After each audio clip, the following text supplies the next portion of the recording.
Okay, our bulgur wheat is nice and soaked, and I drained the excess water, so make sure you do that. So now what we're going to do is we're going to take all our vegetable filling, and we're going to just dump that in there. And then we're going to take some lemon juice and dump that in there. And our cumin seeds, just dump that in there.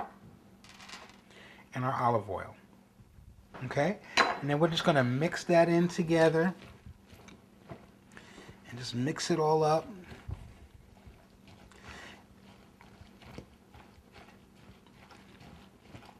Oh, that looks awesome. This is going to be such a healthy dish.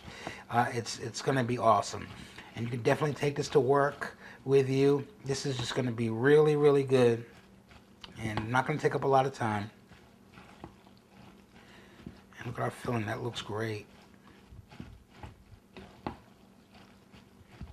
Just mix that together really good.